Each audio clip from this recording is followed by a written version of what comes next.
It's an expensive thing to do. I don't know.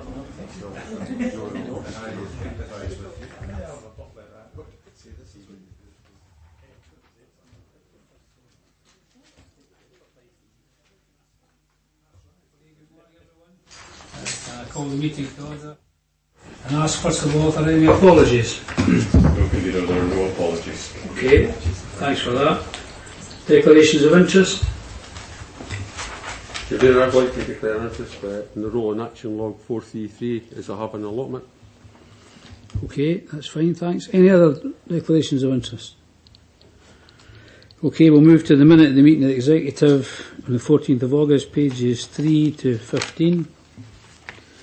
Anyone any comments to make on that? Okay, if not, we will move to the rolling action log. Comments on that? Convener, a couple of questions. Yep. First one's in relation to 318. There was a meeting of the Falkirk Common Good Fund on the 21st of September. I'm just wondering if we can get a verbal update.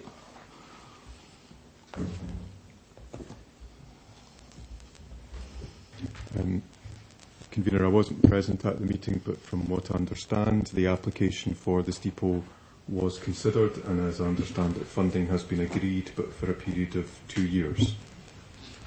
Okay, thanks for that. The next question relates to 426. I'm just wondering what the appropriate governance route is. It doesn't actually say. Somebody.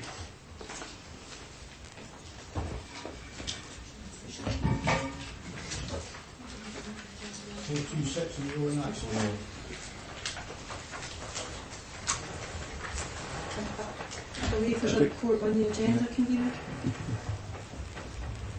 Yes, I think that's the answer. There is a report on the agenda. Anything else? Okay. Referrals. Report by Director of Corporate Housing Services, pages 20 to 50. Good morning, members. This is the first referral of a policy from the initial meeting of the Corporate Partnership Forum, and that's part of the new governance framework that was introduced and agreed by Council in June of this year. Section 3.4 of the report mentions the two policies which have been co-joined to create one simplified policy. When this was discussed at the Partnership Forum, trade unions were in agreement with the proposed amendments. Section 4.4 of the report draws to members' attention the attempt to try and simplify the policy by using hyperlinks instead of appendices and using some how-to guides to assist managers and employees. The recommendations, Convener, are set out at paragraph 2.1 of the report. Happy to answer any questions that members have. Any questions? Convener, I'd like to move the report. There is no policy change with the exception of the decision made at the budget around the retrospective criminal convictions. It's a combination of bringing policies together, and it's part of our modernising our workforce under the new regime. So I'm happy to move the report. I'll formally second. Thank you. Anyone, any comments to make? If not, then we'll move to item 6, which is the Household Recycling Charter.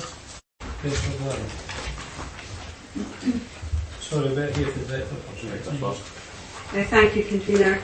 Yes, this is the latest report in a series of reports that members have sought in respect of the proposals to deliver a charter compliant collection service for refuse.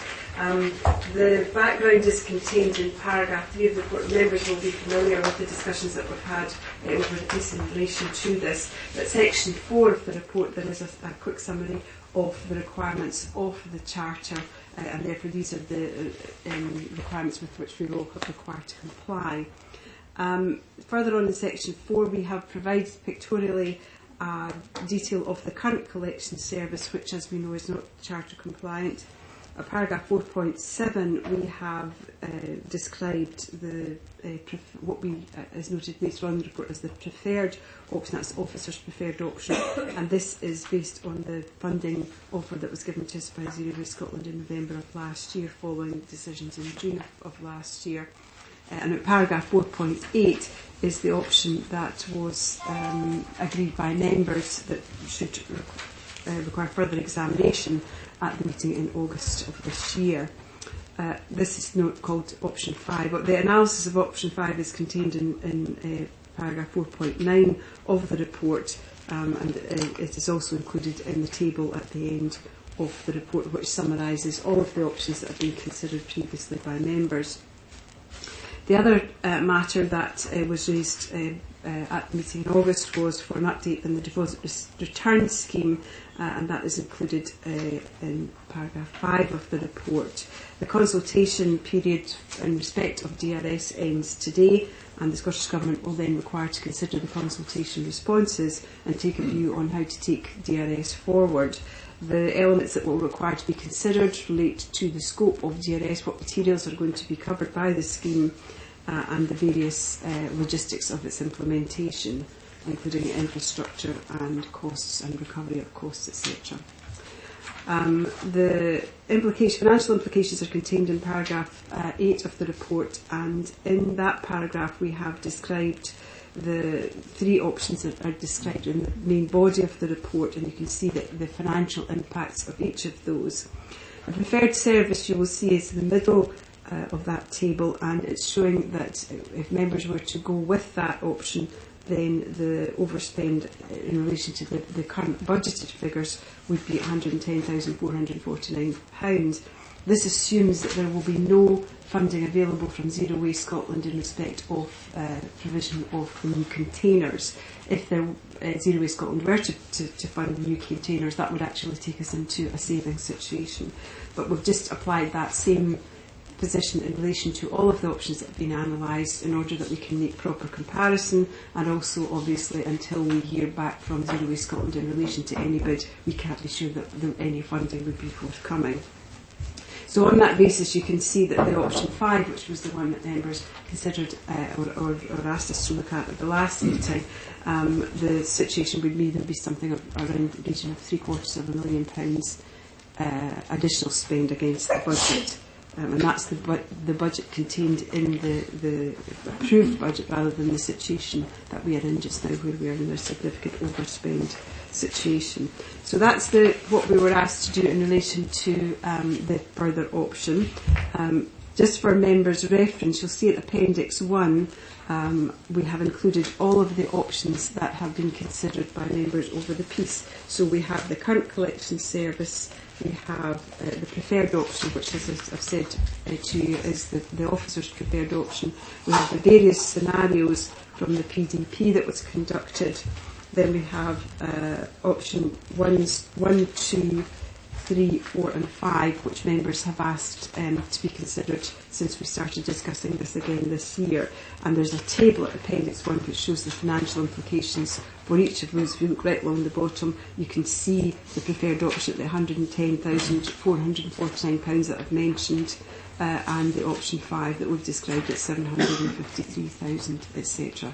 So there's quite a lot of detail in that table, and there's quite a lot of detail in the appendices generally, but that's all I propose to say at the moment, other than the recommendations are contained in paragraph 2, convener of the report in the normal way, and these are to consider the terms of the report, agree on the preferred way forward in respect of the households, our charter compliant service, and authorise a funding application to be made with Zero Waste Scotland for the relevant containers, and to seek further reports on the outcome of that bid.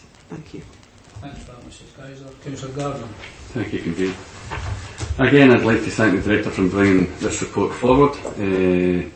We've seen it all a few times now with additions as we've progressed. To say we've looked closely at every option is an understatement, and highlighted when the first names in my speed dial list, and most called speed dial lists are that of Carolyn Ross, closely followed by my wife, I hasten to add. I won't dwell on the report too long, and apologies to Councillor Flynn, who's new in the committee, and we welcome him along. I have a motion before you, which I'll pass round. In relation to a preferred proposal contained within the motion, it will come some way to address the three main concerns which I'm sure we all have.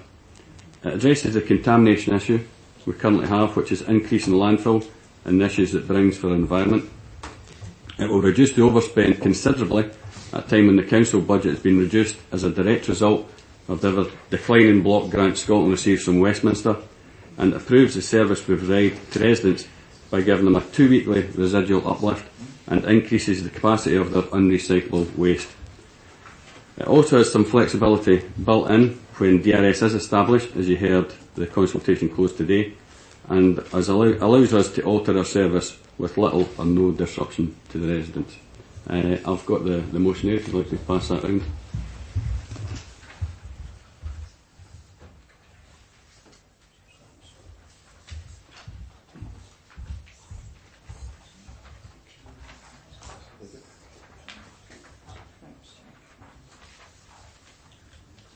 I think we will have a recess for 20 minutes, say. Is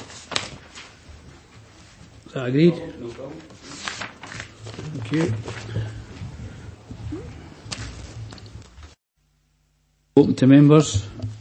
Any member, any questions or comments? Councillor Coombs.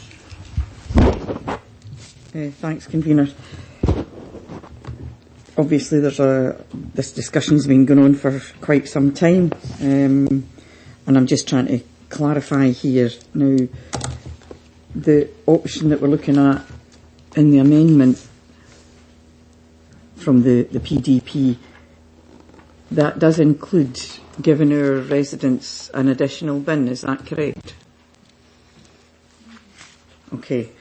I'm just aware that obviously the administration has said for quite some time, and quite a few leaflets that went out, that they were not going to supply our residents with an extra bin, and quite how that was going to happen, given that this is a government charter that we're trying to comply with here. I think that what we've come up with, it's not even a hideous compromise. It's exactly the opposite of what they said. They said there would be no additional bins, but they've been hoisted here by their own populist petard, if you like. I think the options that are available to us, the one that's being put forward here as an amendment, so it involves an additional bin. Does it involve more money? I'm comparing it here to the preferred option at 4.7 that the officers had been. If I can refer you to The table at the back with all the numbers. Appendix 1, the cost summary.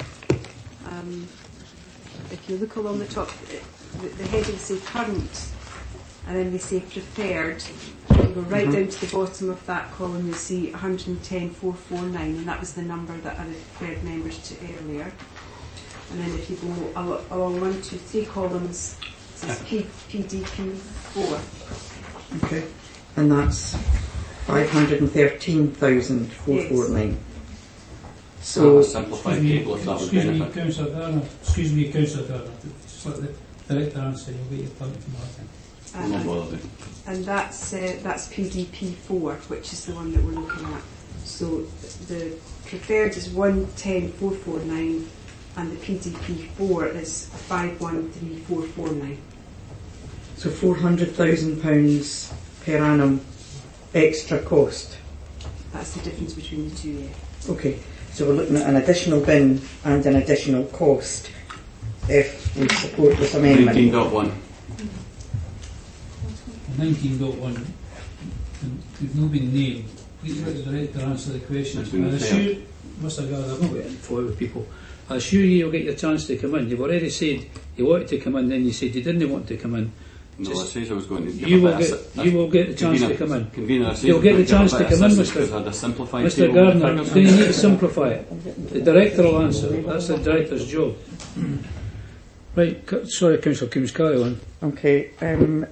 The other question that I have, so we've clarified that there's going to be an additional bin, there's going to be an additional cost. The extra new bin would be for the residual waste, basically the stuff that goes to landfill, the non-recyclates. And it's to be 140 litres collected on a fortnightly basis. So I take it that the costs will be extra because of the extra collections. Okay. Assumption, well, Ross prepared to do his best to answer the question. Yeah, the additional cost would be attributed to the additional frequency in terms of the collection vehicles, but also there's a little bit more capacity, so there's a slightly different cost in terms of the potential increase in landfill Okay. associated So, with that. so the additional capacity means that there is the possibility of more waste going to landfill, and the point of the charter, if I understand it correctly, is to try and recycle more and landfill less. Is that my understanding? Is that correct? I mean, the charter, this is a charter compliant option, so Excuse me, I think the question we're asking is she correct? Would you ask the question again? Sorry. So there is, with this option on the amendment, there is the possibility, if people used the new bin of 140 twice a week, you would be getting 280 litres of landfill capacity. that's correct, yeah. Right. Okay. So instead of a 240 litre once every 4 week on the option at 4.7, you would have 280, well, 140 twice a month. Yes. Okay. Sorry, I'm not being very clear. I'm still trying to figure out. But the bottom line is that there's capacity for more to go to landfill. It costs more money, and it's one more bin. Yes. Okay.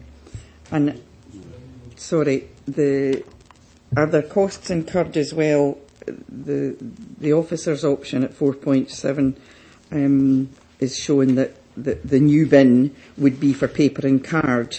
This option 4 on the PDP one is reusing one of the bins. So would there be a cost incurred as well in cleaning? I'm just looking to see which one it is. So the green would then become for plastic, metals and cartons. And obviously everybody's green bin has been used for landfill. So that would need to be cleaned as well before it was used, so that the plastic and metal, is that right?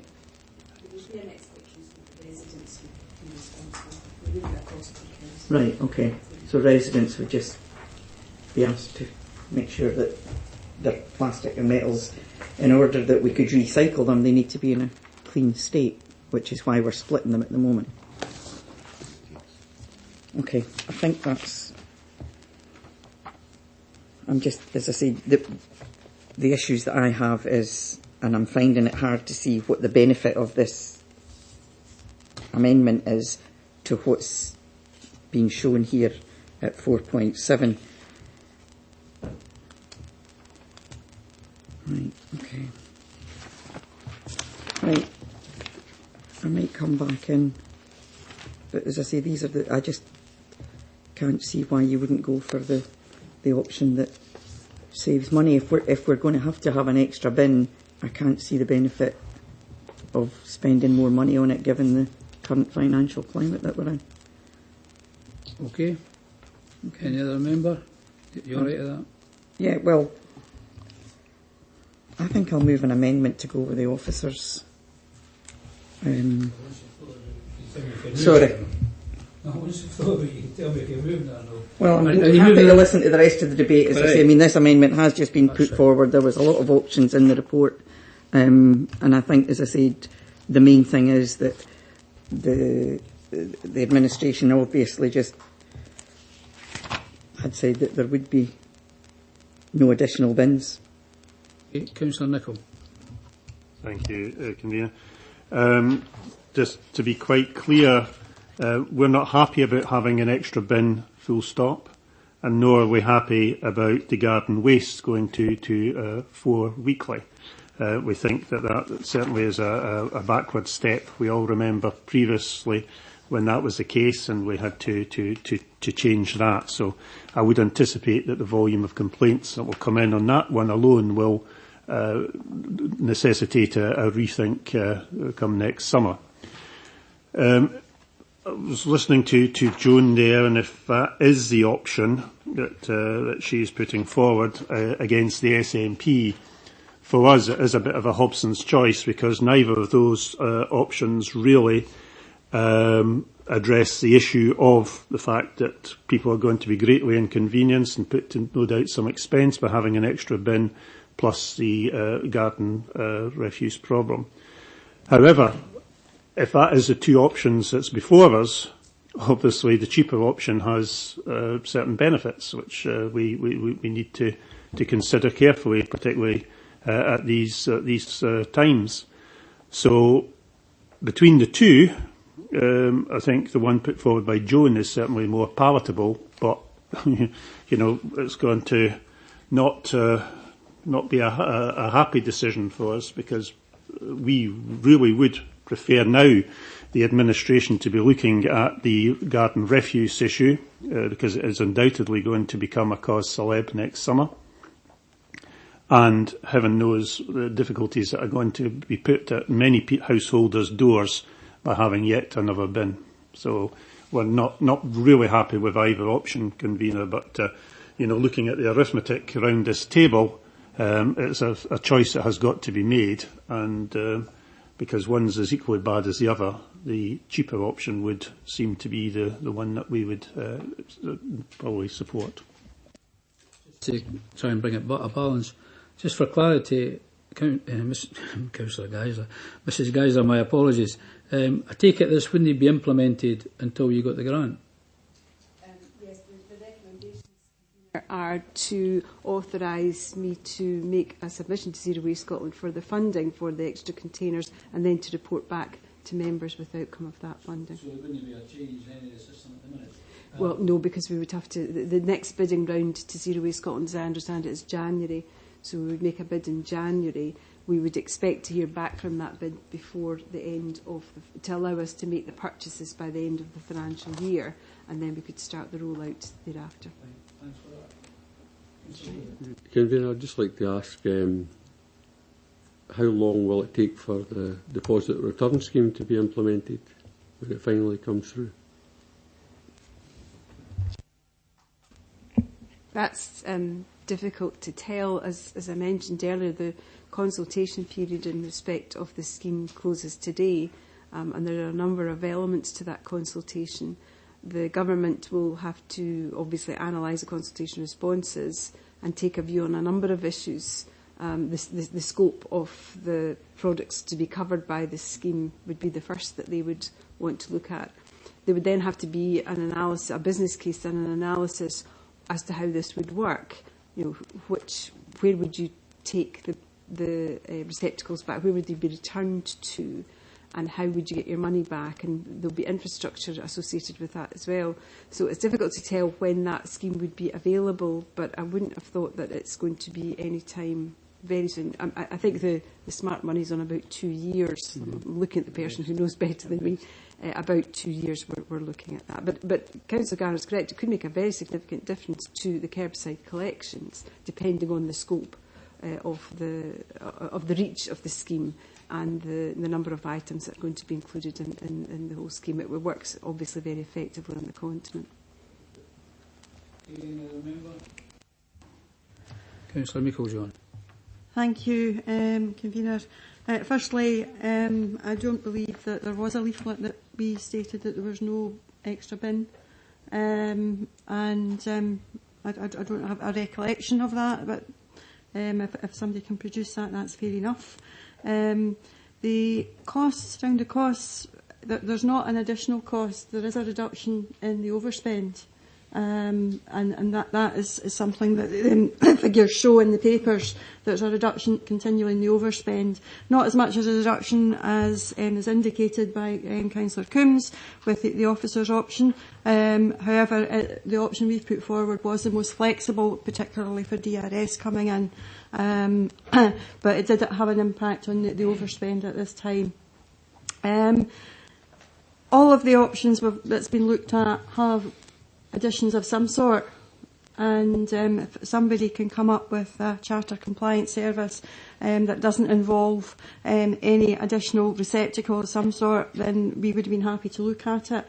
But unfortunately nobody has, and I think that the scope of the work that Councillor Gardner has done, which has been an enormous amount of work along with the officers in trying to find something that would be most publicly acceptable, has been really, really difficult and really challenging. We felt that the option that we had was, as I say, was probably the pragmatic compromise, and that's why we brought this one forward. Thanks.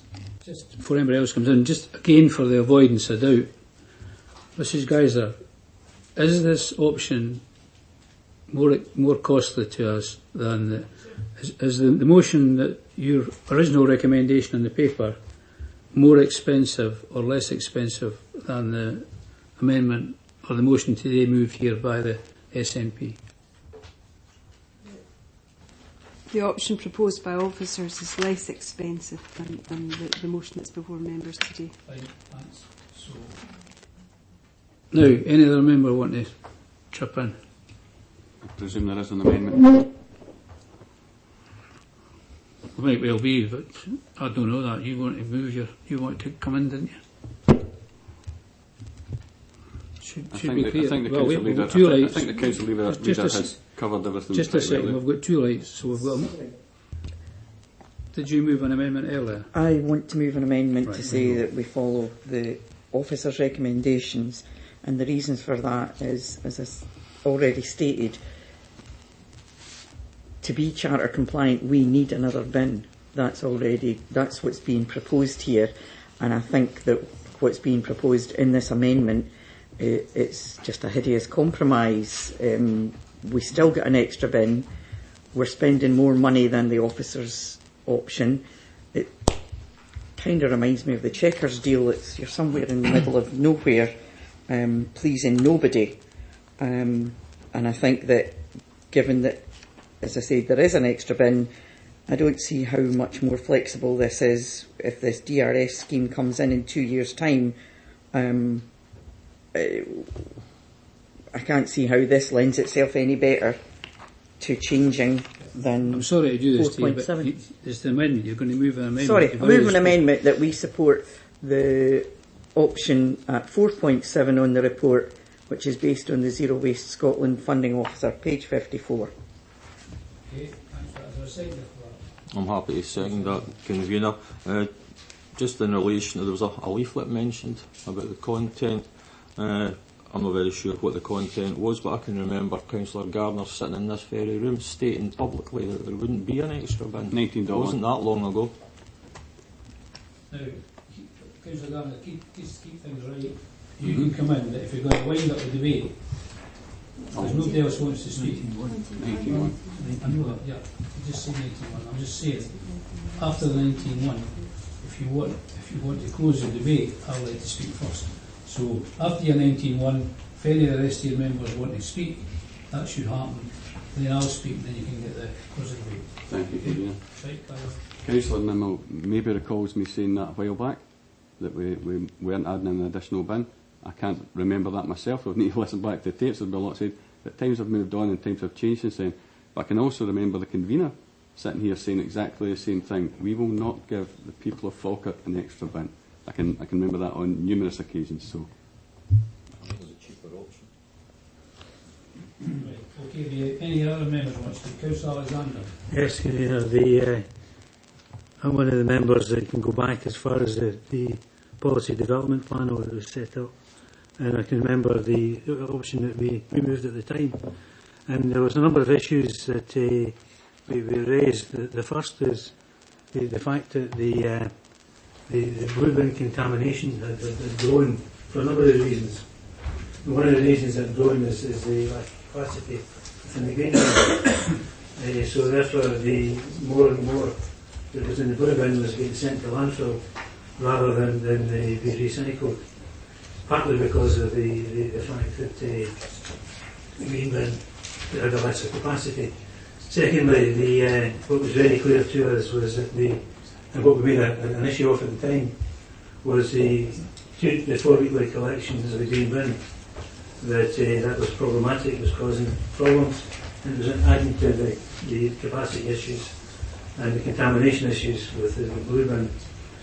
The brown bin itself is not a statutory service, but we've opted to retain it, which is, I'm sure, will be welcomed by the general public, particularly as many of the local authorities have reverted to doing statutory work only because of the cuts. With that, convener, I feel that the motion put forward by my colleague is the right motion. It's consistent with our previous position with regards to the policy development panel, where we raised the issues that I've already mentioned of the 4-week collection, the contamination of the blue bin and the impact this was having. So I'm satisfied that far from being a compromise that is damned, I think it's a compromise that the majority of people of Falkirk will see as a positive step forward. Thanks for that, Councillor Alexander. Just before we get further, can I clarify who seconded? Myself. Councillor Meiklejohn seconded. Anyone else? Councillor Hughes. Yes, thank you, Convener. I would like to draw the members of the committee to the actual amendment. Basically, within it, what we're saying is preference would be for options scenario 4 from the PDP, which would seek to take forward following engagement with the public on the implementation. I think that the hallmark of this administration is that we'll want to engage with the public. We want to hear the views of the public before anything is implemented. And I think that that is a good way forward, because obviously we want to hear what the public want to say. There may be issues that the public will bring to the attention of the committee, and following those discussions, we would obviously wish to take on board what the public would say. So from that point of view, I support this amendment. Sorry. Motion. Oh. This is motion. The motion, sorry. Anyone else? You put your light on again. Okay. Anyone else? Well, just before Councillor Gardner winds up, I've got to say that it's correct to say that I suggested we would never have another wheelie bin. I used to suggest we wouldn't close old people's centres as well, but this administration's managed to do that quite excellently. The other thing I would say is, last time we sat here, Councillor Gardner was putting boxes on the table here for all of us to see, and so there's been obviously a late cobbling together of this particular situation. The facts of the matter are, the administration today would give us an extra wheelie bin. No question about that. That's the motion. We're then faced with a situation where right through all the council papers you have before you, and the council mantra and the council leaders' mantra is costs, everything's got to be costs, and we've got to work towards making a more efficient and more cost-effective business here in Falkirk. This motion as you've heard from the officers on 3 occasions, is more expensive. You're going to have more refuse going to landfill, which makes it more expensive again. No. Councillor Gardner, I'll give you the benefit of the doubt here. This is guys, I'll just make a statement. Will you tell me if it's right or wrong? Please don't be afraid to say either. This option by the administration is more expensive and it risks more material going to landfill. Is that true? That's our view, Convener, and that's the assumptions that we've made in the calculations. After the calculations have been done, that's what the situation is. So it wouldn't meet the charter. It's just, sorry, it would meet the charter, but yeah, okay, I accept that. But you're going to have more material going to landfill, which is the objects we're trying to avoid. It's more expensive. So that if that's going to be consistent with the previous position of the SNP, I wouldn't think. Councillor Gardner. I'm winding up now. In my opinion, the residents of Falkirk won't be producing more stuff going to landfill. They would have had a 2-week collection, which I'm sure they would more than welcome. To me, in summing up, it addresses the contamination issues we have. There's no doubt in that. And becoming charter compliant, separating the paper and cardboard from the plastics and cans.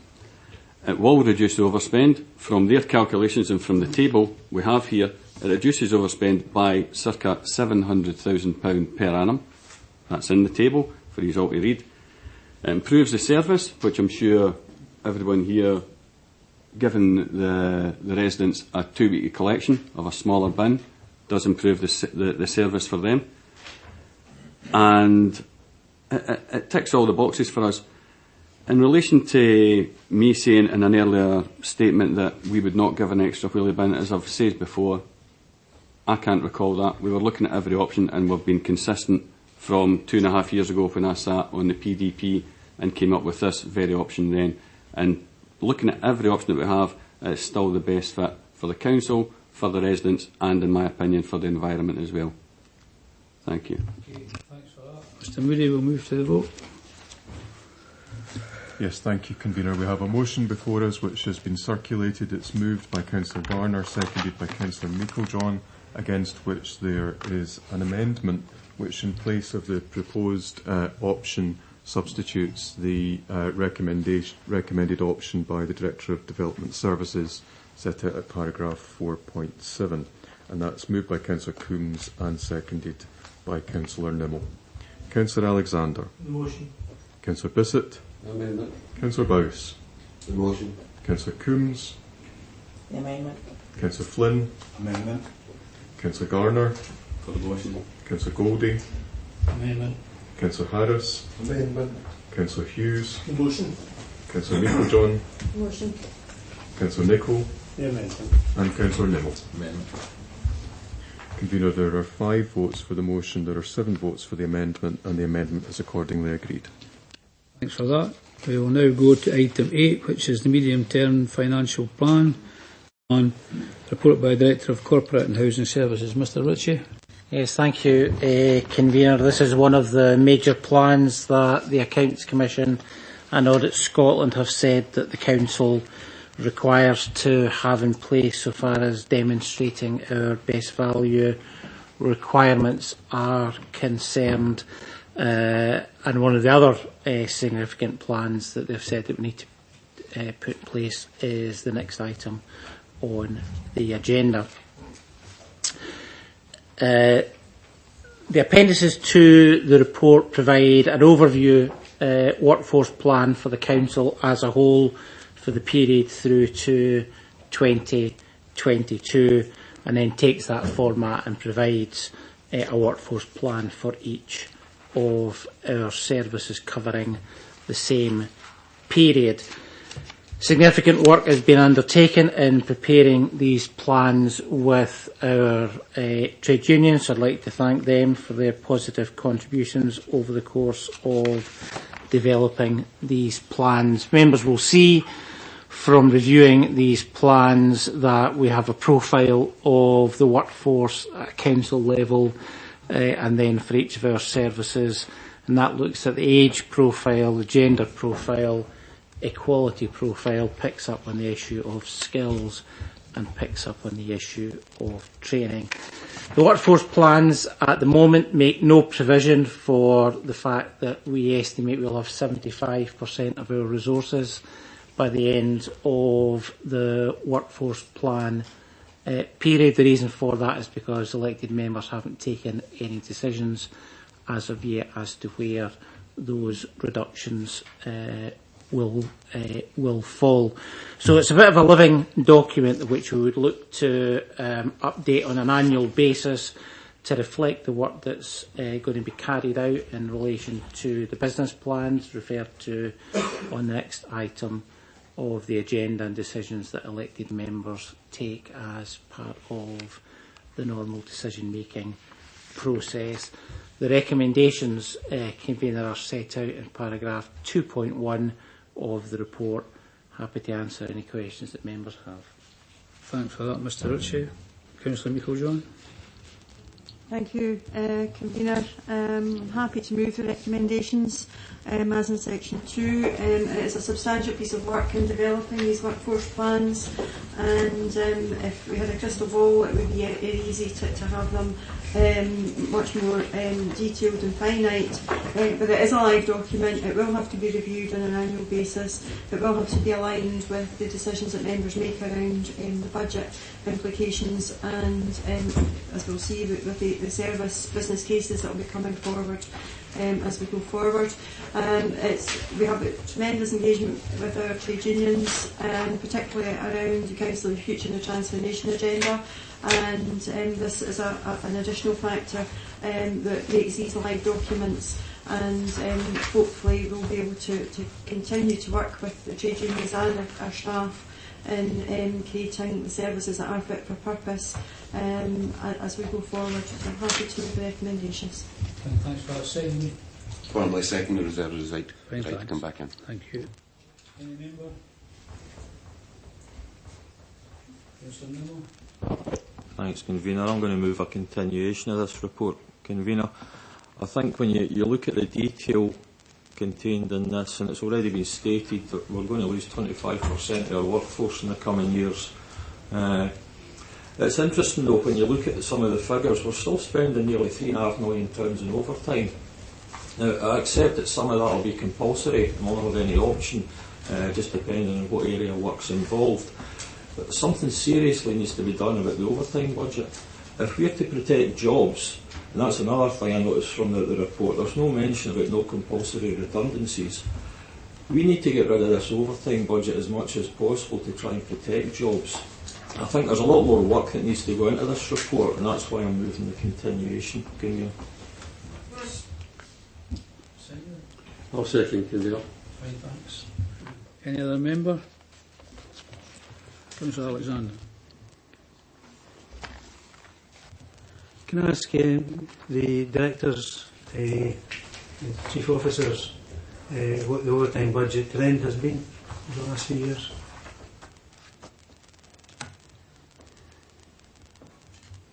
Yeah, I'm happy to pick that up. So overtime is reducing, and that is as a result of two things. One, we have taken a decision as directors to manage very carefully the amount of work which is carried out in overtime time, if you like, which causes additional cost.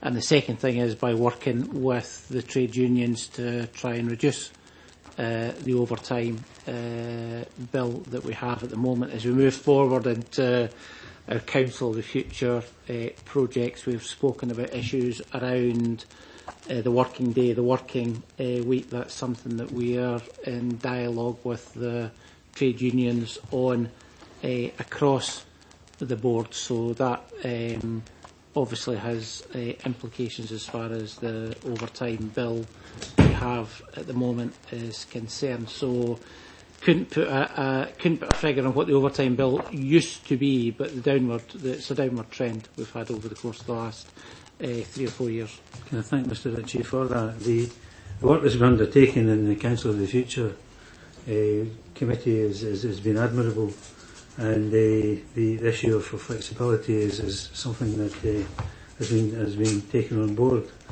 The flexibility, of course, reduces the overtime, and so I'm glad to see that the trend is downwards.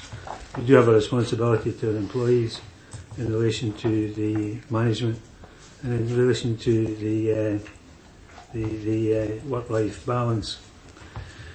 In terms of the other aspects of the report, can you tell me this is a culmination of various reports, various pieces of work that's been undertaken over some considerable time. Can I ask where that's occurred? Can I ask where there's been that discussion? For example, at the Council of the Future committee, the budget working group. Give 2 examples. Yeah. Can I ask, were these bodies cross-party? Yes, so we've discussed these in a number of forums as we've brought it up to discussion here today. So it would have been discussed, just going back to the first item on the agenda on the corporate partnership forum, it would have been discussed locally with trade unions representatives in each of the services, and then discussed at that higher level involving the trade union stewards, the members of the JITUC. As I said, in presenting the report, there's a significant amount of work has gone into preparing these workforce plans from the trade unions, which has been helpful in as much as we now have a joint plan that is the starting point of where we need to move to over the course of the next 5 years. The start point, I think that's an important point, that it is the start of the process. So some of the issues that Councillor Nimmo has raised will undoubtedly be dealt with by the tripartite agreement, amongst others, in terms of the work that's required. So I'm happy with the motion. Anyone else? First of all, I think it's only fair, Councillor Nimmo, so we're doing on when you're winding up, you might want to give us an idea of how long you want it continued for. You time to think about that. Okay. Thank you, Convener. There's 150 pages in this report, the vast majority of which is excellent work, and I see no reason to hold it back any further. The point that Councillor Nimmo has made is very specific and really relative only to a few pages here, and it may well be worth a look at.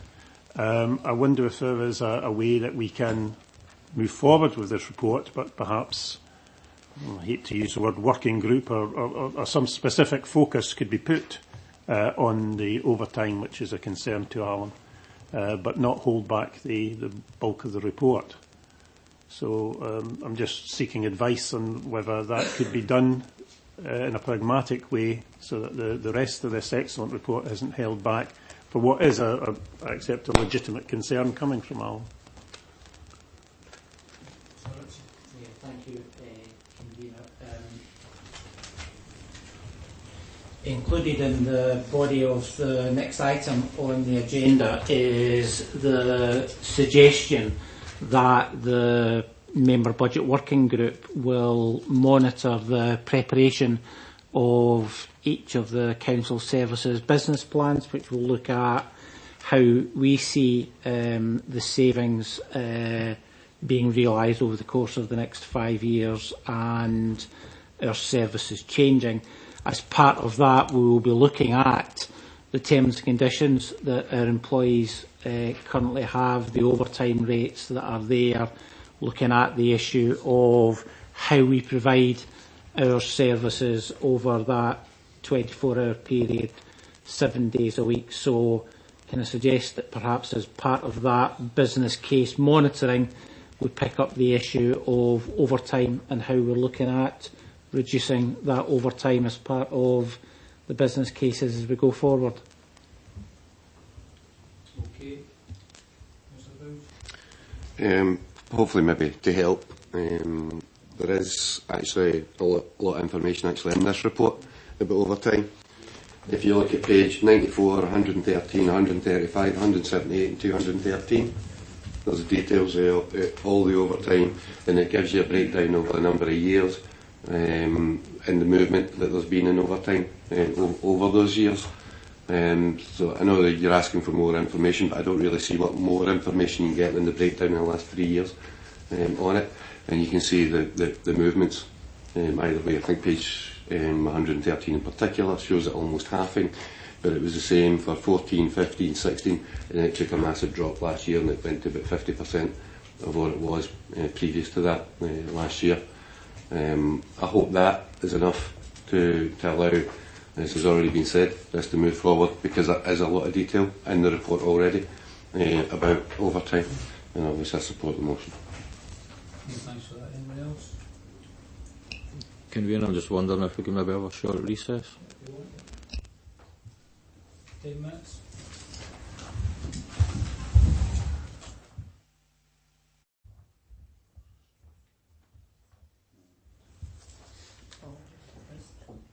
Okay, Mr. Councillor Nimmo. Thanks, Convener. Having spoken to officers, I'm content after the discussions to withdraw the amendment. It's been said that there will be a full discussion at the Budget Working Group. I'm content with that, and if a report can either come back to this committee or to full council, I'll be happy with that as well. Okay, thanks for that. Second agree? I'll agree with that, Convener. Okay. Anyone else? If not, could I just draw a point that really gives me concern. I know how difficult these things can be, but if you go to page 85, item 3, communication, less than a third of the respondents in the survey felt were informed about matters affecting their work. So that's always a concern when people are in that position. So I would simply ask officers to try and ensure, as we will be doing, that when we talk about consultation, that the fullest possible consultation takes place. Okay? Anyone else? Resources and Finance, medium-term financial plan. Mr. Smale. Thank you, Convener. This report picks up on the evolution of the medium-term financial plan and flows from previous reports considered by the Executive in June 17 and more recently in May of this year. There's quite a lot in the report. If we start with picking out some of the points in the background section, section 3, that are pertinent to what subsequently is considered in the report. The first one I would highlight is at 3.2, picking up on the projection report to August Executive, which highlighted the tightening of the Council's financial position.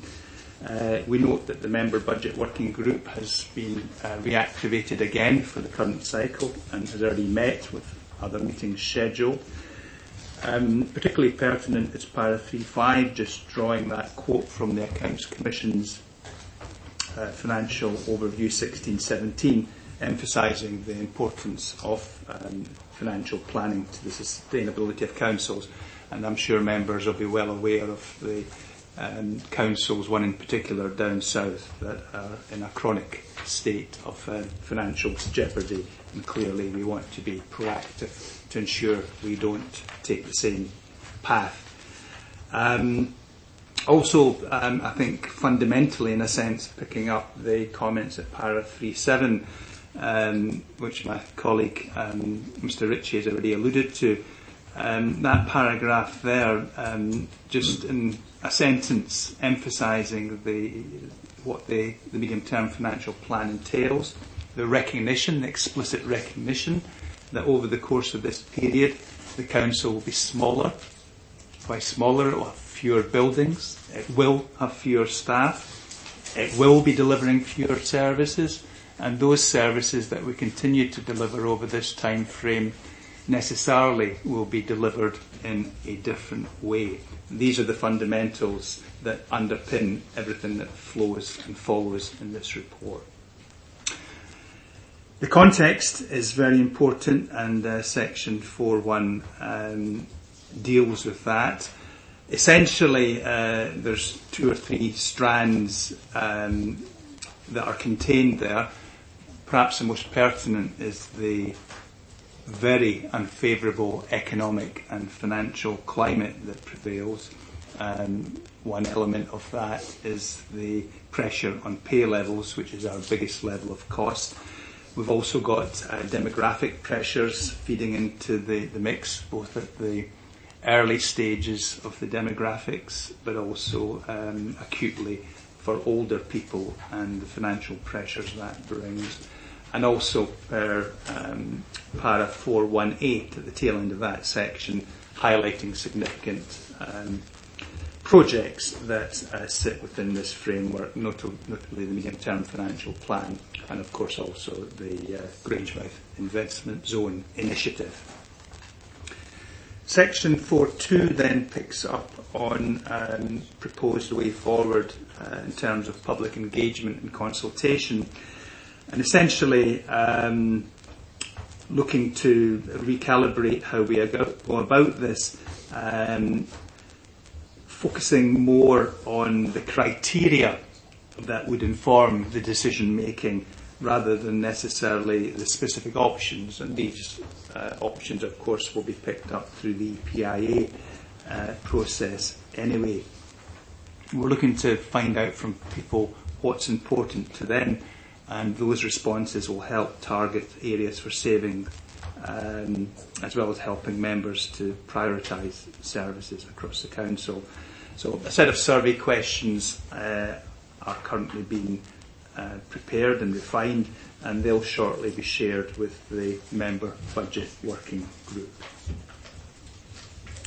We then turn to the projected budget gaps in section 4.3. Appendix 1 sets out in bar chart format what the budget gaps are over the next 5 years. The middle level, or most likely, scenario is an aggregate figure over those 5 years of over 60 million. We also do scenario planning, which gives us 2 outliers, and you'll see these in the bar chart, one pessimistic and one optimistic. It's worth noting both of those are extreme situations, i.e. all the variables are either assumed to be positive or all the variables are assumed to be negative. So it gives a more extreme set of parameters. The current scenario, picking up on the comments in the context section, would suggest that the pressure is more taking us from our middle position towards the upper end of that range rather than southwards. So 60 million plus, the plus is probably quite a significant strand to that. So having set out what we think in a rather robust manner, what the gaps are, the key challenge of the medium-term financial plan is actually how we bridge those gaps, what decisions are taken to, at the end of the day, achieve the necessity of a balanced budget over those 5 years. In section 4.4, we then turn to the medium-term financial plan model. There's a diagram of that at Appendix 2. You've seen it before in the May report. There's essentially 3 pillars. And one of the things the diagram looks to bring out and emphasise is the strong interconnections and linkages between the various strands there, trying to show how everything should hang together. In 4.5, we then turn to the current status of the medium-term financial plan and the subsections in turn deal with each of these three pillars in the model. So the first one is the modern and digital, and I think the key things to take out from the narrative in those paragraphs is firstly the taking forward of the range of service reviews that were tentatively highlighted to the Executive in May. We said we would do further work, effectively a desktop exercise over the summer months. That's been done, and from those projects we've selected the ones that have credence to progress, and others that haven't made the cut are put to one side. So the positions summarised in Appendix 3. We've also talked in this section about the emergent digital strategy, which of course is a key platform for an agenda of transformation. The next element, the next pillar in effect, jumping on to starting at paras 4, 5, 9 and 4, 5, 10, is enabled and empowered communities. And you'll see there the key strands are the policy development panel that's been identified to help take this agenda forward, and also the central role for locality planning in this new way of working. And the third pillar at the bottom of that page, para 4, 5, 11, deals with data, and that's essentially about making data and information better and more supportive of faster and more effective decisions. There are a number of related points of relevance in terms of where we sit at the moment, and they're categorised under the subheading of other considerations, starting at para 4, 5, 13. Actually 4, 5, 13, picking up in that one, refers to the suite of existing Council for Future projects delivering cashable savings, and they're presented at Appendix 4. The next paragraph, the table there, 4, 5, 14, just reminds members that also on the table are both the range of options that we've seen before in terms of 18-19 that weren't taken, weren't needed to balance the budget in that year, but they're still there, they're still part of the mix, and also the last budget report included for 1920, albeit we didn't formally do a two-year budget, brought to members' attentions potential options for the next financial year. They total 4.5 million, so that of itself is a significant component in the identification of options that you need to help you select what's going to balance the budget. 4, 5, 15 picks up on I think a relevant and useful piece of work that's been undertaken, whereby we've sought to map the various functions within services, the three services, relative to the Council's identified corporate plan priorities. So they're currently being refined and will in due course be brought before members. And I think they will be relevant and helpful for officers in preparing options and for members ultimately in deciding and evaluating in terms of which ones to accept. I think also very importantly in the context of the medium-term financial plan is to note the Council for Future transformation agenda is about major change. It isn't just about financial savings, albeit that's important, but there's major change inherent in this, and not least in culture, and a lot of very pertinent and fruitful activity has been taking place, and the bullets at para 4, 5, 17 outline some of the key strands to that. I think critically we now turn in section 4.6 from where we are now and where we've been to how we go forward. And I think, as the first sentence in 4.6.1 notes, a significant additional element is proposed to enhance the model's delivery capability. It's no good having fancy pictures and diagrams. They're not an end in themselves. It's important that this is very much about effective delivery on the ground, and this is what we now turn our attention to. And essentially what we've done is take that very real, albeit projected, 5-year budget gap of 60 million and allocate it across service areas. And the purpose of so doing is to make it more real for services rather than a relatively abstract aggregate figure for the council. I think once services see what it means in their own domain, we get benefits, I think, of a recognition of ownership of the challenge, responsibility for picking up the baton and dealing with that challenge, and ultimately accountability for, at the end of the day, coming up with fit-for-purpose options that will allow us to meet the challenge. I think it's also important to recognise that the targets we've given services, which have been determined by a robust methodology. It's not perfect, because it can never be perfect, but these are not rigid or absolute targets. What they are guidelines to give service a proper sense of the scale of transformation that they need to progress over the course of the next 5 years.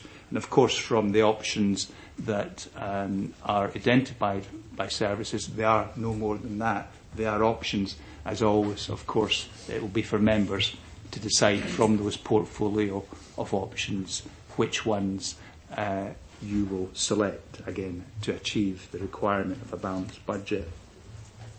In practical terms, in terms of taking this important initiative forward, the main vehicle that we're proposing to harness for this is business plans for each service area.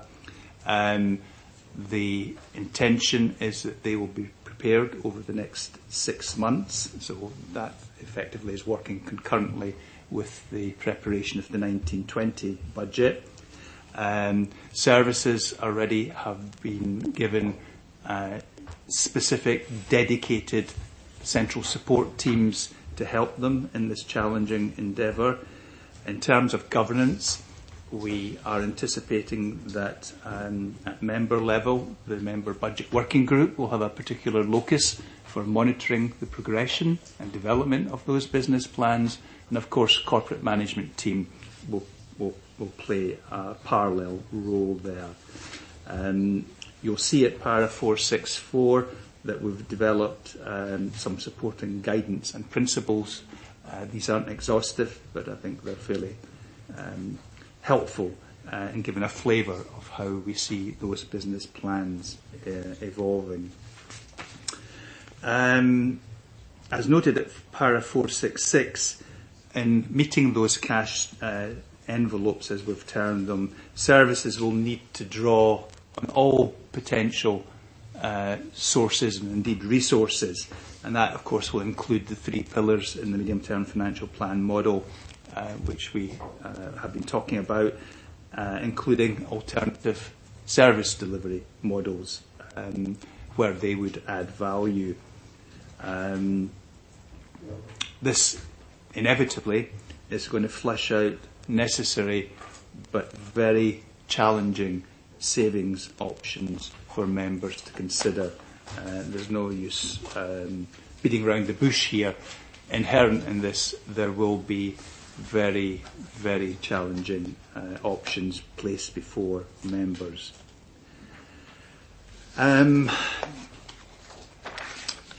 Just moving forward in terms of actions going forward, para 469 just picks up in the 3 bullets there specific points that have already been flagged in the body of the report that will be taken forward. They're not comprehensive but illustrative of the ongoing work, the refinement of the mapping of functions against priorities, the service reviews that are going to progress need to be actioned and delivered, And we've got some interesting pieces of work going with what is termed here as beacon councils, such as Wigan, that are ahead of the curve and are doing interesting things which we think we can potentially learn from and harness to meet the particular environment in Falkirk. Finally, in that section, we note or make reference to Appendix 7, which gives just an overview, diagrammatic timeline between where we are now and the budget meeting in February or early March, as the case may be. The subsequent sections are more for a sense of completeness in terms of what would be expected in a medium-term financial plan. There are relevant segments in the overall picture, so I won't dwell on them, but touching on reserves in paragraph 4.7, as was noted earlier in the report, we are coming under increasing pressure, not least in the current financial year, and has been highlighted regularly to members, the deployment of reserves just as an instrument to help balance the budget is not sustainable for two reasons. Firstly, it's not addressing the underlying difference between your available resources and your spending level, and secondly, reserves are finite. You can only spend the pound once. Once you've done that, it's gone. The capital and treasury section, the next one, 4.8, just maybe picking up a couple of elements there. In addition to the revenue budget side of things, which really is what this report is primarily about, there's parallel work underway to progress extended 5-year programmes for both general fund and housing.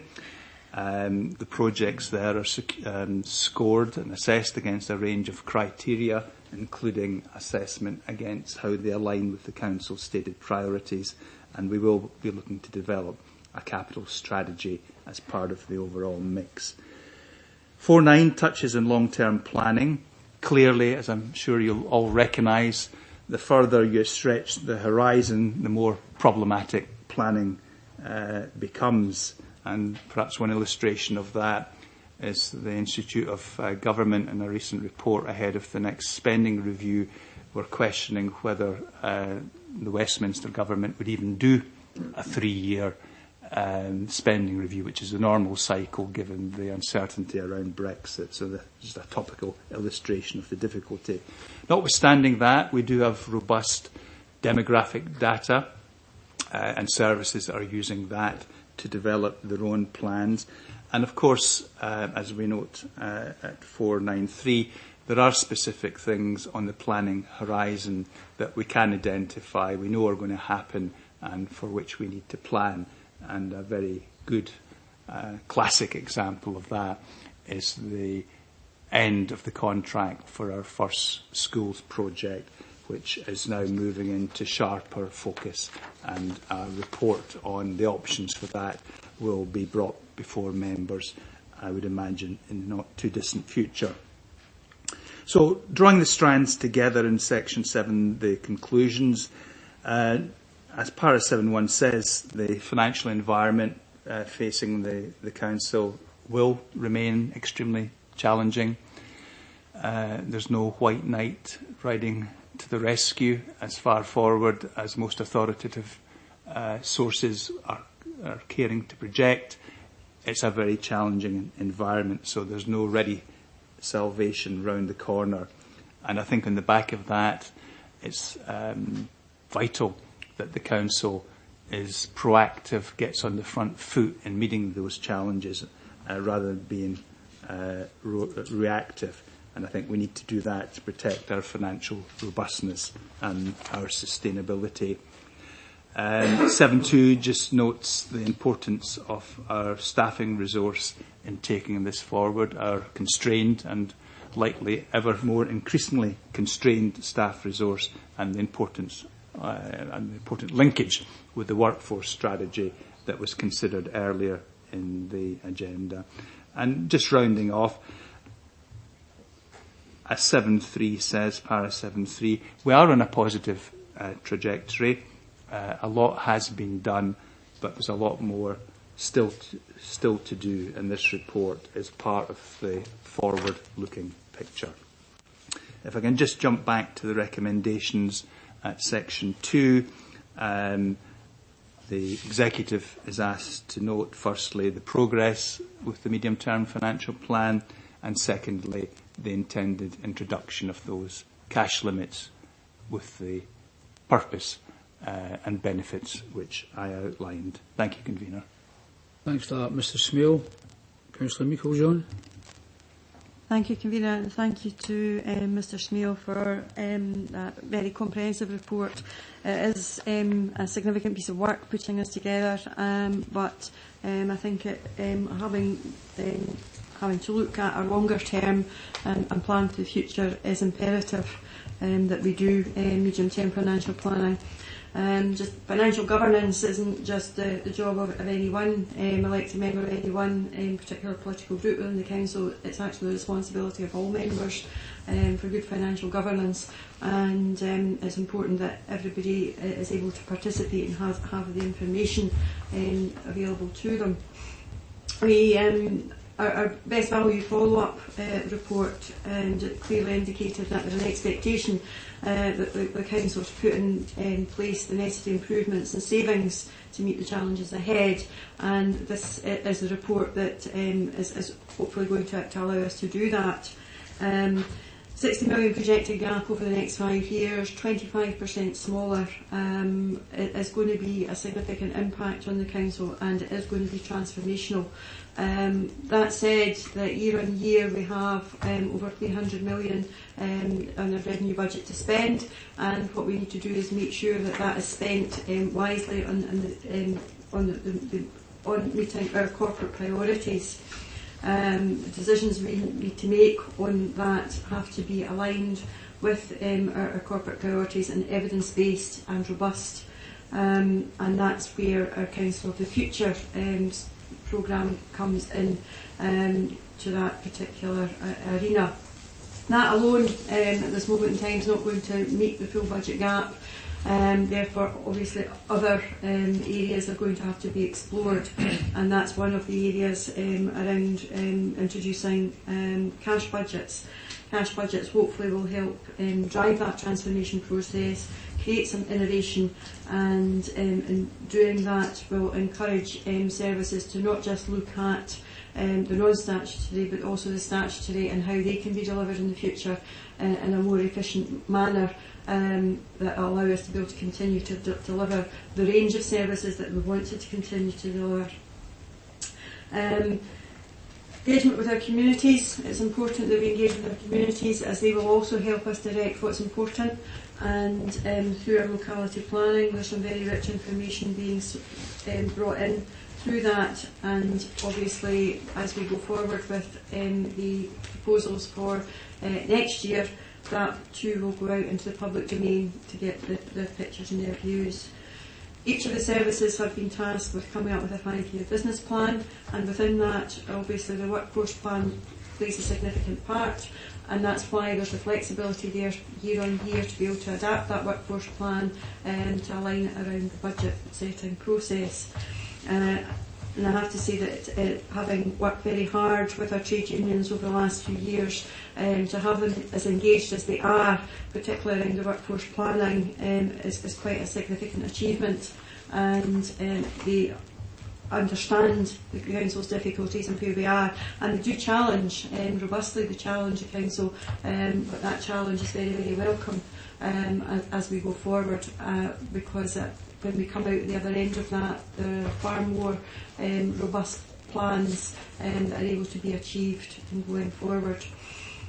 The learning from others, other councils, particularly south of the border, are further down the line than Scottish councils in looking at transformation and innovation, and there's no point in reinventing the wheel. If somebody has done something that we think can be taken and used within our own local authority, then I think that it's right that we look to use their learning.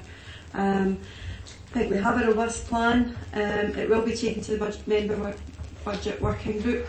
It will be a very dynamic document as we go forward, but if we work together collaboratively on this, I think it will keep the Council in good stead as we go forward.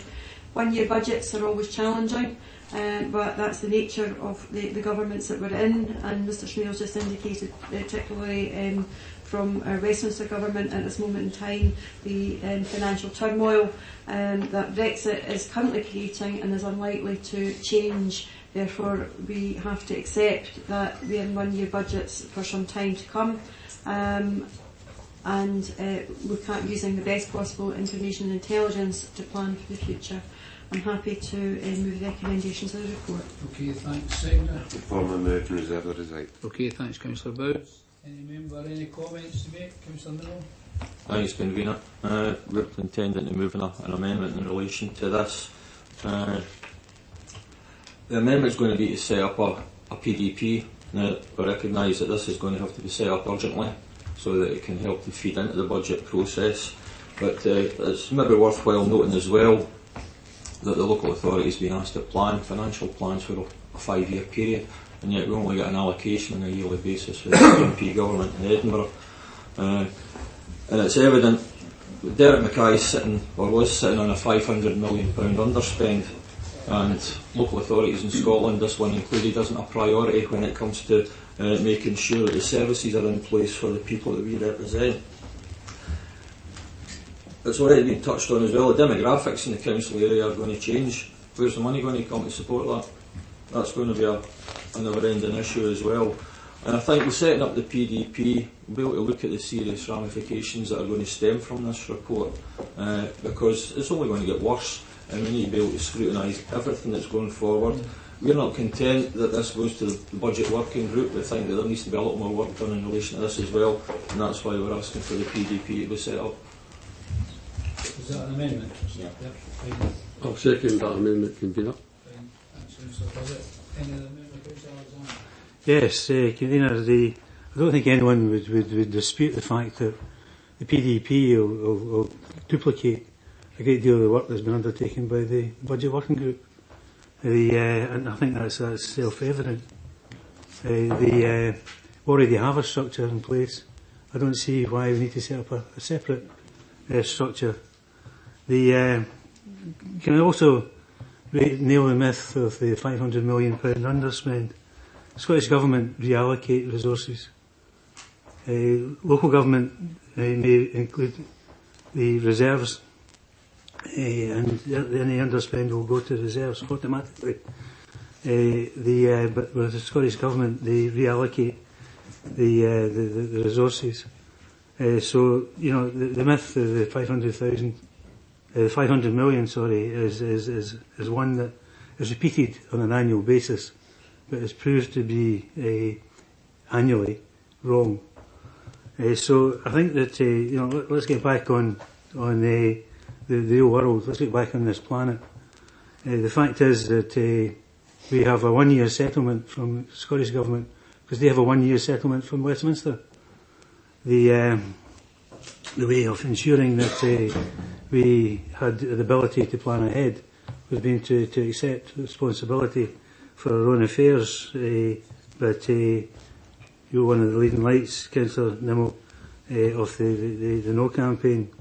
So you can't then bleat that we don't have responsibility where you actually campaigned against that responsibility. And that's something that is undeniable. It really highlights the weakness of the case of the amendment when you have to indulge in misinformation, misuse of the resources, misuse of where the financial resources are allocated. And I'll remind you that under a previous Labour administration, £1.7 billion was returned to Westminster unspent. So I think what we're seeing now is better value for money, and that's something that's to be welcomed. But we do have a major problem around the corner. We do have the issue of Brexit, and while it's not convenient for you to mention that at this point in time, there will become a time in the very near future where you're going to have to take a position with regards to the impact that Brexit is going to have. We'll see what is justified at that particular point in time. Okay, anyone else? Councillor Nicholl. I do always like to stick to the report in hand, convener, rather than get involved with all the political things that these people that are more interested in politics than anything else keep bringing up. But I would just say to Councillor Alexander that, of course, Brexit has been difficult. It hasn't been easy at all, largely due to the intransigence of our colleagues in Europe. But I would suggest to him that one of the reasons why support for independence is falling like a stone is that people see how difficult it is to extricate a country from a union of barely 40 years, and they fully realise how much harder it would be to take away a country as part of, but has been part of a larger bloc, the most successful union in the world, for over 300 years. So whilst they talk about the difficulties of Brexit, I'm quite happy because all they are doing is reinforcing to people in Scotland the difficulties of coming out of a union, which we have been so integrated into. However, back to the report in hand. One of the things about the working group has been, for various reasons, it hasn't been very well attended. And the thing that attracts me to the proposal from Councillor Nimmo, of course, is that a PDP may attract members along that haven't played a part, I suppose, it's as brutal as that, in the working group in the way that perhaps we would have hoped.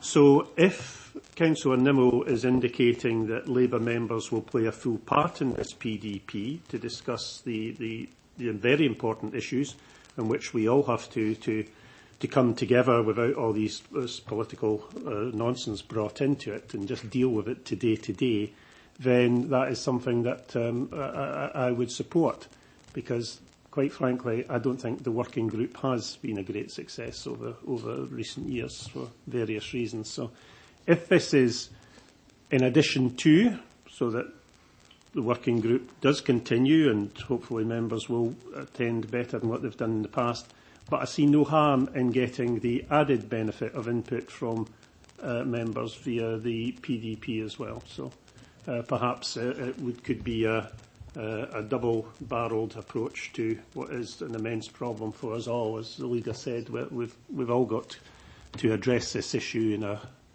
as non-political way as possible. So it's not been a very encouraging start today, and for us sat in the middle of this, I would just say to colleagues on both sides that the way to get your policies through is not to go off track the way that certain members have today, because otherwise you'll just lose our support. So that's the position. On this one, Councillor Nimmo has put forward the more convincing case.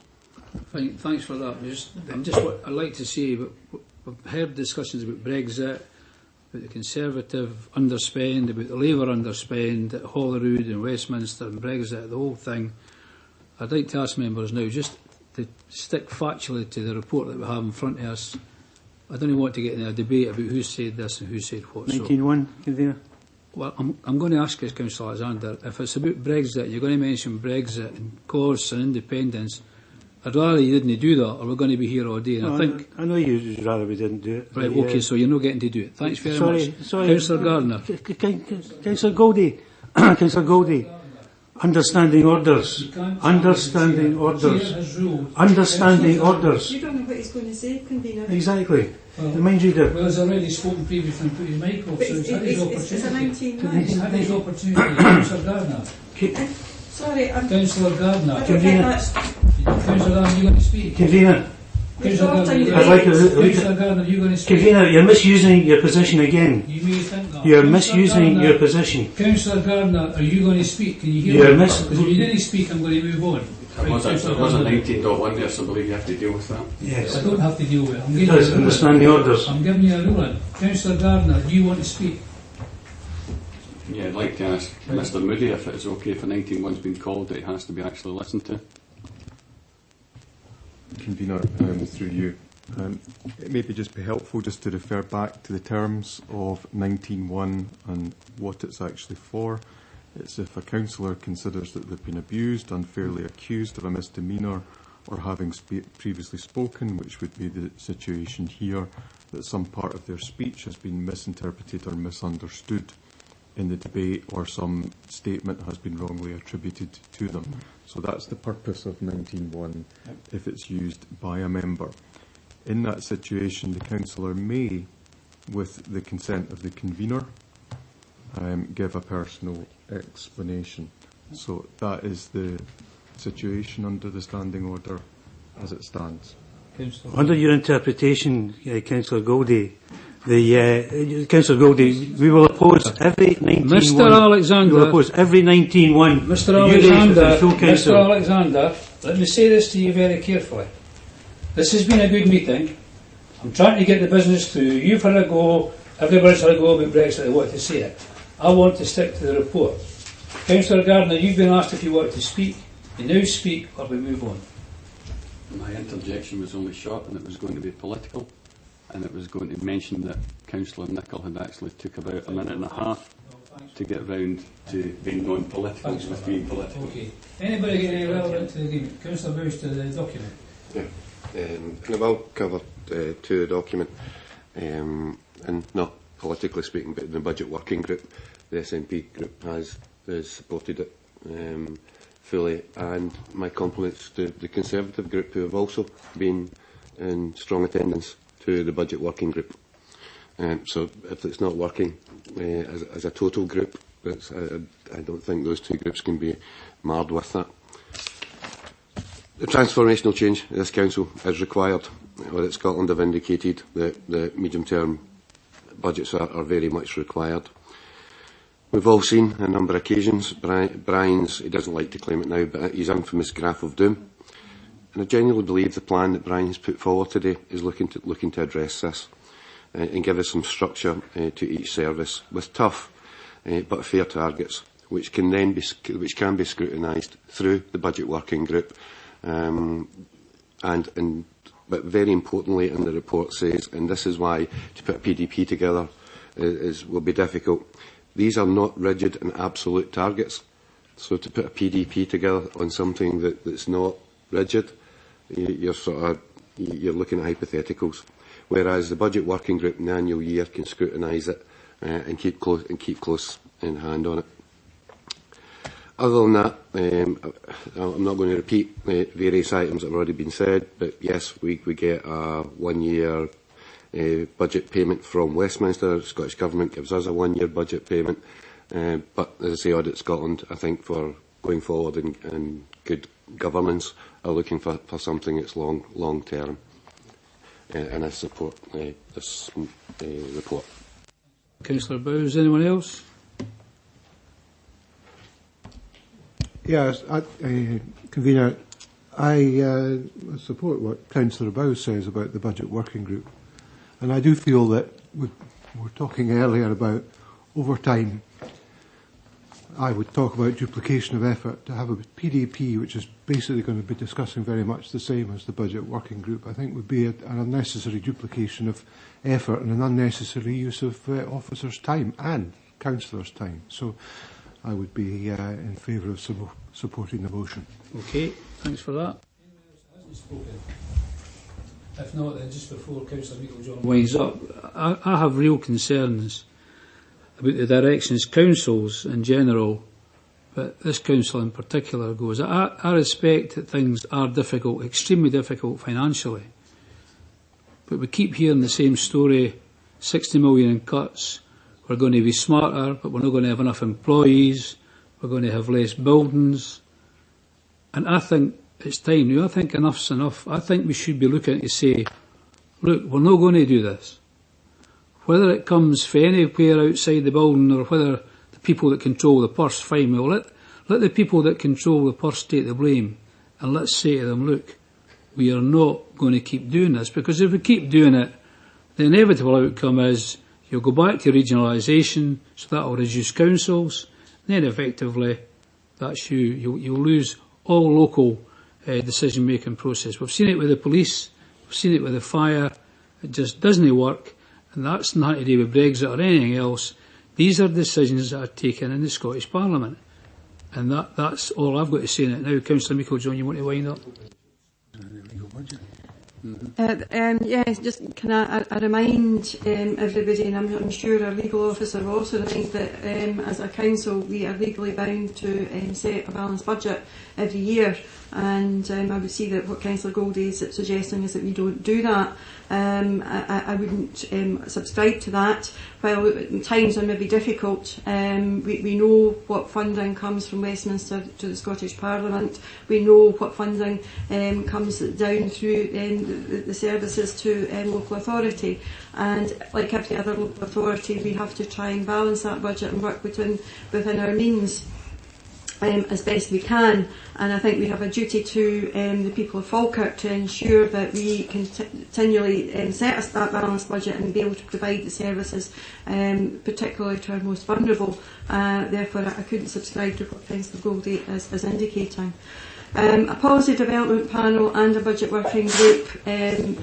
From the point of view of members, it doesn't matter to me what I sit on, but I am concerned that our officers' time will be duplicated. It will be the same items that are discussed at both, and therefore it's not best use of their time, particularly in a crucial process in the run-up to setting a council budget. Therefore, I cannot subscribe to having a policy development panel and a budget working group. Budget working group has been well attended by certainly 2 of the 3 main parties, and at any time that anybody has wished to have information officers brought forward, that has always been adhered to and information provided. I therefore do not see what a policy development panel would give to the process, other than an obligation on people to attend, perhaps, but that is already there within the budget working group. Again, Convener, I feel we've been deflected from the real matter in hand around process, and I think we need to focus on what our job's here to do. Our job's here is actually to look at the financial governance of the council and make sure that that's adhered to and planned for the future. Therefore, I don't see that we should be getting into other areas as it's a deflection. We know what our task is ahead of us, and we should be focusing on that as a council, and I therefore move the motion or support the motion in front of us. Fine, thanks for that. Mr Moody. Yes, Convener, it may be helpful just before I move to take the vote on this if we could have some clarification for the Executive as to the proposed composition of the Policy Development Panel. The Executive requires, when establishing a Policy Development Panel, to establish what the composition of the panel will be. So that's both its size and respective party group membership. The basic rules and the standing orders are that the Policy Development Panel would be chaired by the relevant portfolio holder, who in this case is the leader of the Council, and requires to consider both members or member of the administration and member or members of the opposition groups. The maximum size of the PDP is 5. Traditionally, they have either formed from 3 members or from 5 members.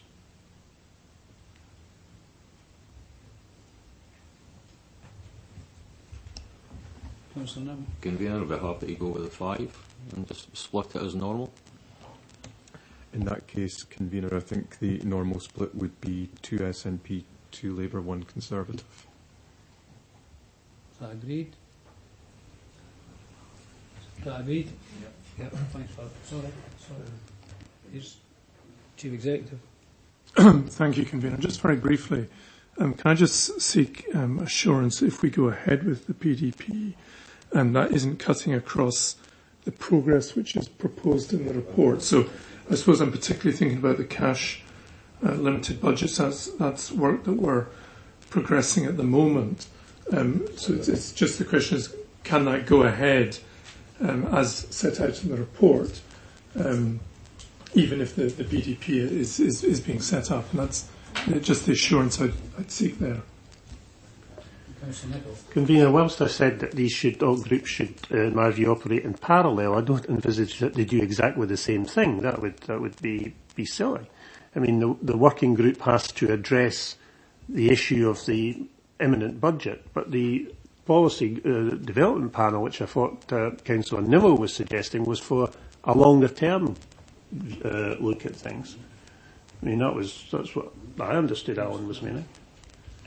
Well, it was... And to involve, I've got to say this, Labour members more in that process. I was talking about the longer term, but I'm not sure, Convener, whether we can actually agree the go-ahead for what's contained in this report at the moment.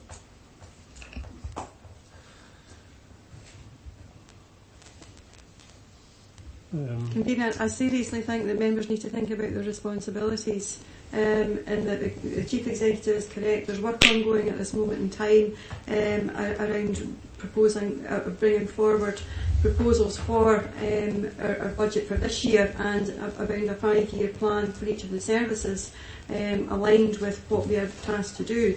And by stopping that process at this time, we do put ourselves in a significant period of risk.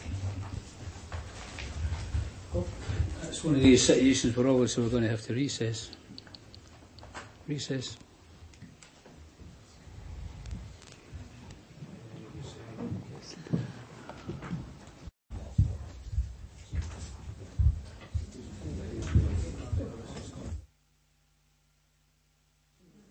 Okay, Mr. Moody.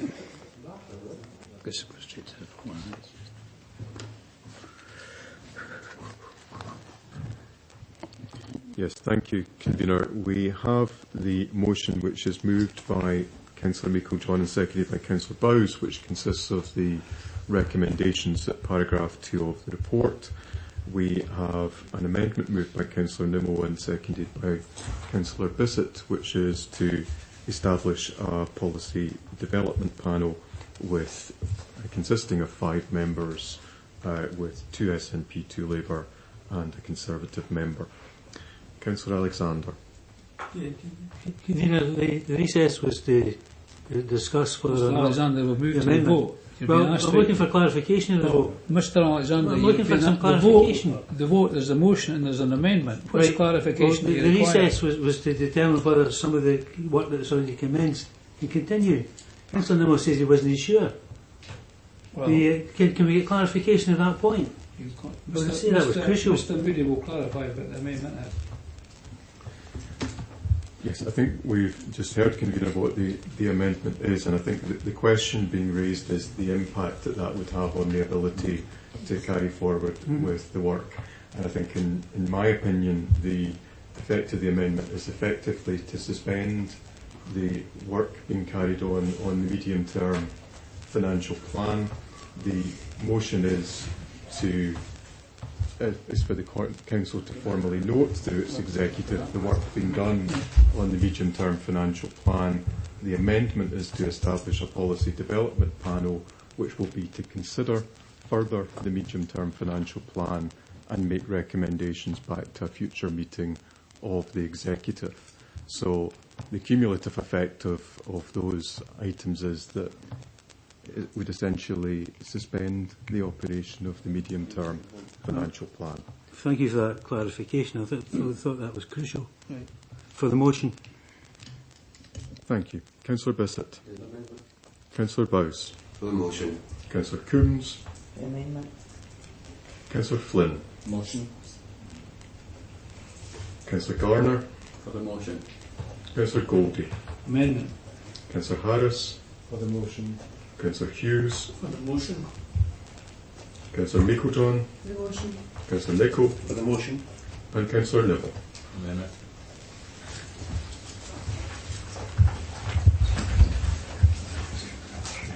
Convener, there are 8 votes for the motion, 4 for the amendment. The motion is carried. Okay, thanks for that. We'll now move to Mr. Smale again. Thank you, Convener. Yes, this is one of the periodic updates on the progress of the 2 capital programmes, both General Fund and Housing. Starting first with the General Fund, which we pick up in section 4.1. The table at para 4.1.1, just onto the second page, shows the base budget approved in March, the various adjustments that have been made in the interim, leading to forecast variation of 5.6 shown in the last line of the table. Paras 413 to 9 draw out the main projects for each service area, which I won't go into. Moving forward to the table at para 4110 and the subsequent paras after the table, they essentially pick up on the variance flagged at the front end of the report, 5.6 million, and provide explanations of its causes. You can see the penultimate line in the table at 4110, slippage 2.7 million. And if we go to the table at 4116, para 4116, you can see the breakdown of the slippage. And in 4117, the subsequent paragraph, you can see efforts have been made to try and mitigate the slippage, albeit of limited impact. We note in 419, as previously flagged, that there's an audit review underway of the capital programme process, and in particular the drivers for the large balance of slippage that arose last year. I would anticipate that the next report presented to Executive will be able to provide you with the main findings coming out of that review. In terms of General Fund resources, they're set out for 2. Those reflect the changes in the expenditure profile, and obviously there's a flow through in terms of impact to the resource side of the equation. Turning to capital and the Housing Capital Programme, the HRA, that's set out at section 4.5. The position summarised at 451, and that's reflecting a minor change from the budgeted position flowing through from last year, and similar to the layout and structure of the General Fund section. There's a series of paragraphs 452 to 7 that take each of the main spending categories and give you an overview of what's happening there. And likewise, moving on to 4.6, the resources position for the HRA is picked up.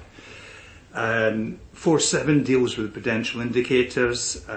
These are a suite of indicators that we are required under the code to produce with the overall purpose of providing assurance that the programme is progressing within sound, as the name suggests, prudential constraints and parameters. 4.8 picks up on the linkage with Treasury management and the borrowing side, and basically there's inevitably a flow through to the borrowing position arising from the changes in the programme, whether that be the level of slippage. If you're not spending, you don't need to borrow. The injection of projects that have earmarked grant, so if there's a grant, you don't need to borrow. If there's capital finance from revenue changes from what was originally predicted, there again it adjusts your need for borrowing. So just reinforcing the strong interface between the Treasury activity in terms of borrowing and the actual spend side. We then move on in 484 to the 2 capital reserves, capital receipts, the first one, and the capital grants unapplied, the second one. And as we note, the balances on those will be reviewed in terms of harnessing them for the roll forward of the capital programme, which is underway at the moment, as noted in the previous report. So jumping back to the recommendations at the front of the report, under 2.1, there's 4 strands there, all asking the Executive to note. I won't go through them, Convener, and I'll stop at that point. Thanks for that brevity, Mr. Smale. Says Councillor Meikle. I'm happy to move the report. This is the first quarter. It's our starting point for this year, monitoring the capital programme. as Mr Smales indicated, having been picked up over the last number of years, the slippage, audit are doing some in-depth work around that, and we will await the outcome of some recommendations from them and how that process can be managed. However, in noting where we are at this moment in time, there's around half the slippage related to projects that around our schools, which are time limited because of the term time, and those have had to be carried forward, which is understandable. However, I think the message has been sent back to robust managing of our capital programme and reducing the slippage wherever possible, as that does have a knock-on implication to other contracts.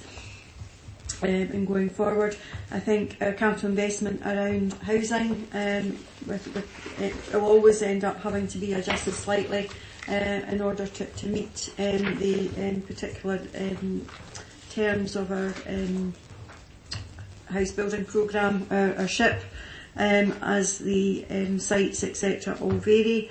But again, robust management of that to ensure that we deliver on the spend and deliver on the additional monies that's been brought forward from Scottish Government to allow us to do that, as that helps not just the council income but our whole economy by increasing the house building. I'm happy to move the report, Convener. Thanks for that. Seconder? Formally second and reserve the right. Okay, thanks for that. Councillor Bowes, any questions or comments? Being asked to note the report. Okay, can we accept the report? Thank you. The next item is single-use plastic. Councillor Gardner. Yep. Thank you. Convener, members will be familiar with the background to this report, so I won't rehearse it.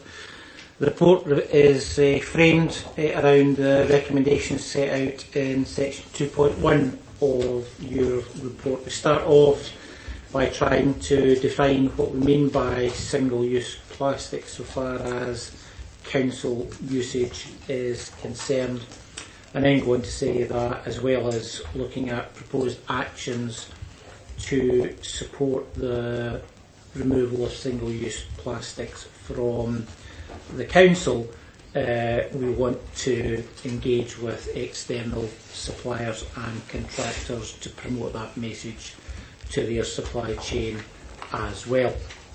Section 4.1 of the report attempts to set out the actions that are proposed for each of the single-use plastic items that are most in use within the council. We also say that we're doing work with colleagues in Scotland Excel around trying to reduce plastic packaging around goods and equipment which are purchased. We say that we're going to establish an officer group to look at the elimination of single-use plastics within the workplace, but broader than that, support the message for behavioural change of employees out with the council areas so far as single-use plastics is concerned. Members at the committee last time round asked us to write to suppliers and contractors in support of our actions. There's a draft of that letter appended to this report for members' consideration.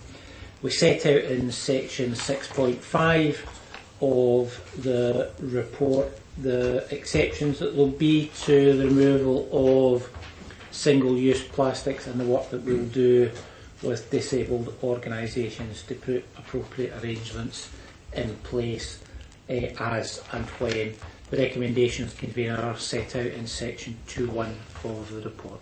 Thanks for that, Mr Ritchie. Councillor Gardner. Thank you, Convener. I'd like to thank Stuart and in particular David McGee for putting this report together. I'd also like to thank my colleague, Councillor Murtagh, for bringing this motion to the Executive back in June.